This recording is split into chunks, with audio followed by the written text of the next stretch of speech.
لاہور سمیت پنجاب کے مختلف شہروں میں زلزلے کے جھٹکے۔ پنجاب کے مختلف شہروں میں منگل کی صبح زلزلے کے شدید جھٹکے محسوس کیے گئے ہیں۔ ترجمان PDMA کے مطابق پنجاب کے دارالحکومت لاہور سمیت قصور، اوکاڑہ، شیخوپورہ میں زلزلے کے جھٹکے محسوس کیے گئے۔ زلزلہ پیما مرکز کے مطابق زلزلے کی شدت 4.4 ریکارڈ کی گئی ہے، جبکہ گہرائی 12 کلومیٹر تھی۔ لوگ کلمہ طیبہ کا ورد کرتے ہوئے گھروں اور دفاتر سے باہر نکل آئے۔ DG PDMA کے مطابق زلزلے کے آفٹر شاک سے نمٹنے کے لیے مشینری اور عملے کو الرٹ رکھا گیا۔ PDMA کے صوبائی کنٹرول روم سمیت پنجاب بھر کے ڈسٹرکٹ ایمرجنسی آپریشن سینٹرز 24 گھنٹے الرٹ ہیں۔ ترجمان کا کہنا ہے کہ زلزلے سے نقصان کی اطلاع PDMA کی ہیلپ لائن 1129 پر دی جا سکتی ہے۔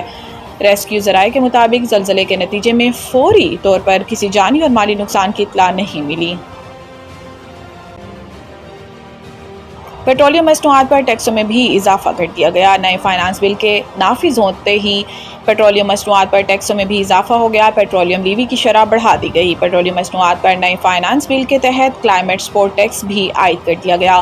ہائی سپیڈ ڈیزل پر پیٹرولیم لیوی میں 8.64 روپے فی لیٹر اضافہ کیا گیا، جس کے بعد ہائی سپیڈ ڈیزل پر لیوی 74.51 روپے فی لیٹر سے بڑھا کر 83.15 روپے فی لیٹر کر دی گئی ہے۔ پیٹرول پر لیوی 8.64 فی لیٹر کا اضافہ کیا گیا، جس کے تحت پیٹرول پر لیوی 75.52 بڑھا کر 84.16 فی لیٹر کر دی گئی ہے۔ وزارت پیٹرولیم نے نئے لیوی ٹیکس سے متعلق نوٹیفیکیشن بھی جاری کر دیا۔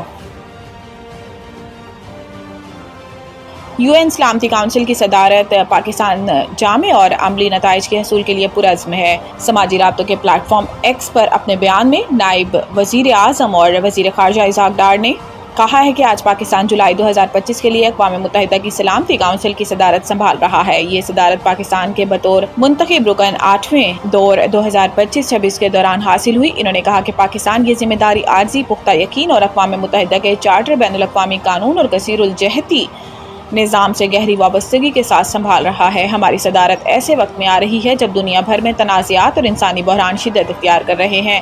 اسحاق ڈار کا کہنا تھا کہ ہم سلامتی کونسل کو ایسے مؤثر اور بروقت اقدامات کی طرف لے جانے کی بھرپور کوشش کریں گے جو مکالمے، سفارتکاری اور پرامن حل پر مبنی ہوں۔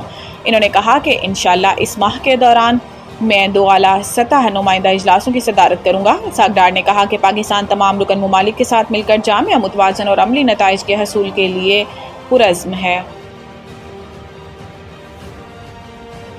فلسطین میں موت کا رقص جاری۔ پاکستانی سفیر نے اقوام متحدہ میں حقائق بے نقاب کر دیے۔ اقوام متحدہ کی سلامتی کونسل کے مشرق وسطیٰ بشمول مسئلہ فلسطین پر بریفنگ کے دوران بیان دیتے ہوئے اقوام متحدہ میں پاکستان کے مستقل مندوب سفیر عاصم افتخار احمد نے سیکریٹری جنرل کے ان الفاظ کا حوالہ دیا جنہوں نے رپورٹ میں کہا کہ خاندانوں کو بار بار نقل مکانی پر مجبور کیا گیا اور اب وہ غزہ کی زمین کے 5ویں حصے سے بھی کم جگہ پر محصور ہیں اور یہ سمٹتی ہوئی جگہیں بھی خطرے سے دوچار ہیں۔ سفیر عاصم نے کہا کہ بچے غذائی قلت کے باعث جان سے ہاتھ دھو بیٹھے ہیں۔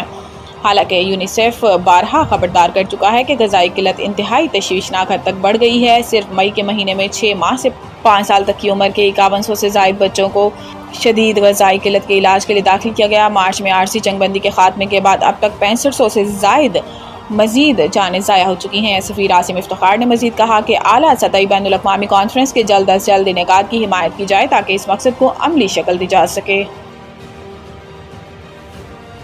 لاہور سمیت پنجاب بھر میں آئندہ 5 روز تک موسلادھار بارش کا امکان۔ محکمہ موسمیات کے مطابق لاہور سمیت صوبے بھر میں پری مونسون بارشوں کا سسٹم ایک بار پھر داخل ہو گیا ہے، جس کے باعث کہیں ہلکی اور کہیں تیز بارش کی توقع ظاہر کی جا رہی ہے۔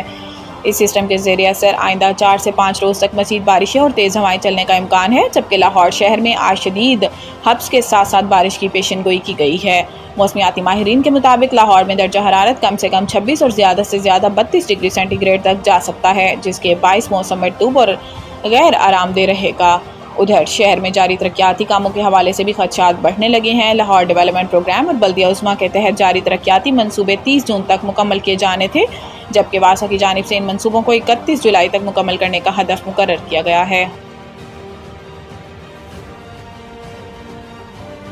بنگلہ دیش کے خلاف سیریز کے لیے قومی T20 ٹیم کا انتخاب، شاداب باہر۔ ویسٹ انڈیز میں 3 ون ڈے میچز ہوں گے یا وہ بھی T20 فارمیٹ میں کھیلے جائیں گے، اس کا فیصلہ ابھی ہونا باقی ہے۔ PCB سربراہ محسن نقوی کی منظوری سے ممکنہ اسکواڈ کا اعلان جلد متوقع ہے۔ Lead spinner Shadab Khan fitness مسائل کی وجہ سے دستیاب نہیں ہوں گے۔ ذرائع کے مطابق شاداب خان کے کندھے میں تکلیف ہے اور ہو سکتا ہے کہ ان کی سرجری کی ضرورت پڑے۔ کپتان سلمان علی آغا اور ہیڈ کوچ مائک ہیسن کی مشاورت سے منتخب کردہ اسکواڈ میں نوجوان کھلاڑیوں کو زیادہ ترجیح دی گئی ہے۔ بنگلہ دیش کے خلاف سیریز کے لیے قومی ٹیم کا تربیتی کیمپ 7 جولائی سے کراچی میں شروع ہوگا۔ مائک ہیسن 6 جولائی کو پاکستان پہنچیں گے۔